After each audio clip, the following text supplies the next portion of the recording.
Learn how chainsaws are offering us a helping hand out at Harvest Hills Ranch to promote the idea of regenerative agriculture.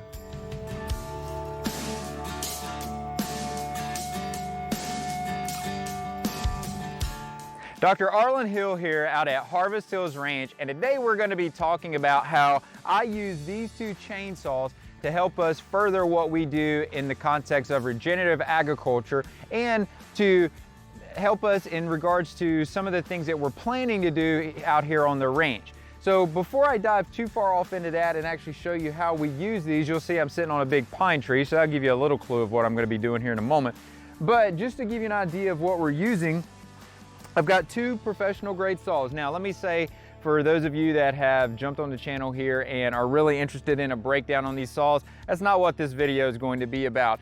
Here's the bottom line on the saws. These are two professional grade saws.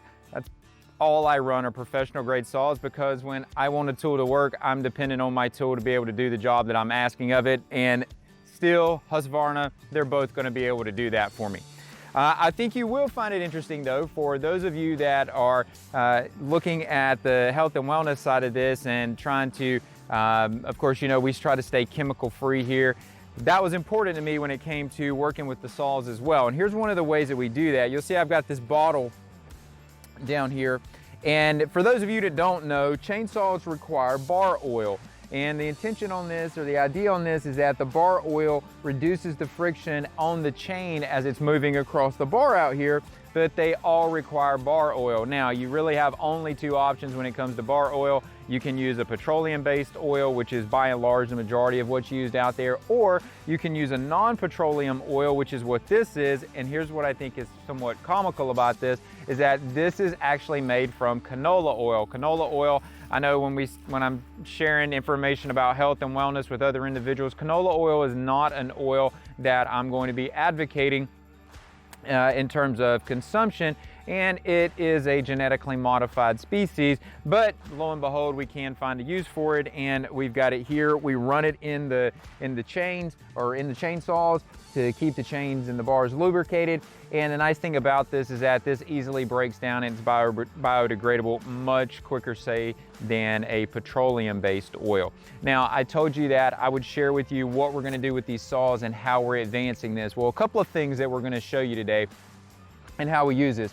You'll see I've got a pine tree that has fallen down here. This area that we're in right now, it's a wooded area. This is some acreage that is on the outskirts of our property.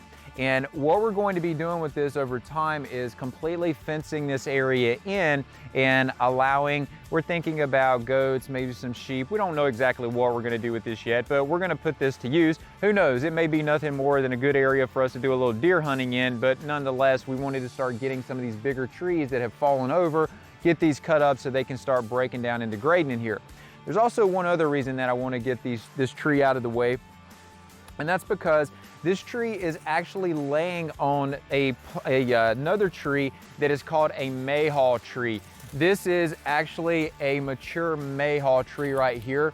This is actually a fairly big one, but mayhaws are very similar to little small crab apples, and you'll see at the bottom down here, it's putting a lot of pressure on it. Well, we want to preserve this tree. We don't want anything to happen to this tree. We want to capture this fruit when it starts falling as these fruits mature. We want that tree to stay healthy. There's several of these spread throughout here. This is a little bit of a low area, so these trees do really well in a low area. So we're going to get this big tree off of that.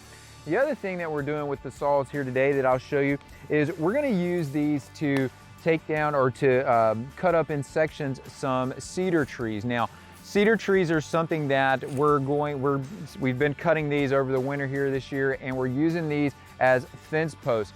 Really, when you look at fence posts, buying fence posts, you have the option of pretty much only buying, just if you go to a retail outlet or to a farm supply store, you have treated pine as your only option. Frankly, it's a well-known fact, they don't last very long. We're going to be using cedar as a replacement for that. And we have a lot of cedar here growing. We're going to cut these up into sections, and that way we'll have them to start building our new fence. We're going to be adding to our, we're going to make a holding pen next to our corral, so we have a place to put the animals when it's necessary, depending on whatever we're doing with them. But enough talk right now. I know some of the guys on the channel that are watching this are interested to see these two saws run, maybe even some of you ladies as well. So nonetheless, we're gonna put these things to work and let you see what we do with these. So here we go, guys.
That'll give you an opportunity to see both saws run. We've got that pine tree cut up in blocks, and now that'll decompose a lot faster. Took some of the pressure off of that mayhaw tree, that fruit tree. So hopefully it'll take some of the stress off of that and allow it to start producing fruit better. We're gonna go over now and get those cedar trees, get those cut up in post size length, so that way we can come back and pick them up and start using those to build our fence with. Now, I know some of you are going to have questions about what saws am I running, some of the specifics on that, and let me go ahead and answer those for you. This is a newer saw in the arsenal, if you will. This is a Husqvarna 562 XP. This one's got auto tune on it. This is a 20-inch full chisel chain, 20-inch bar full chisel chain on this one. 60cc, really wanted this one to get through the bigger, heavier stuff. And you can see when I was cutting through that pine, it does a good job of that. The other saw that I've got here is one that is not newer to me. I've had this saw for probably 5 years. I've worked this saw pretty hard. This is a Stihl MS 261. This one has the M-Tronic system, pretty analogous to the auto tune.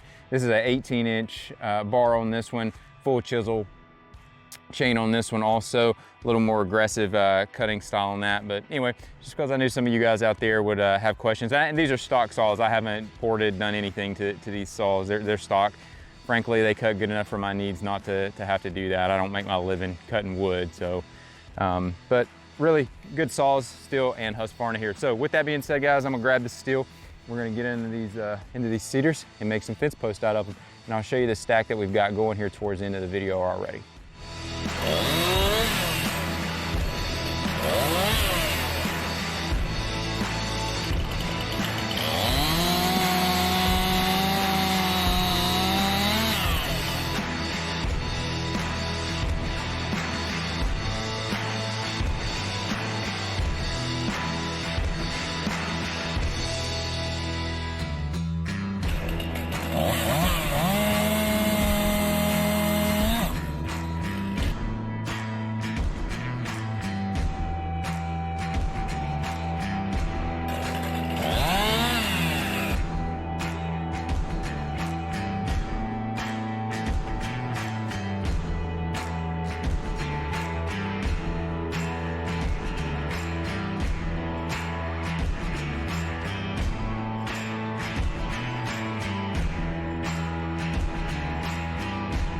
All right, quick pit stop before we hit the last tree for today. This area you see behind me, we're gonna have some more videos coming to you in the future about this. This is where we've started opening up a lane, and we're gonna start putting a fence down this wooded area right here. This is the other side of where you saw that pine tree being worked on at. Not sure exactly what we're gonna do in here just yet, but we're gonna be doing something, so stay tuned for that.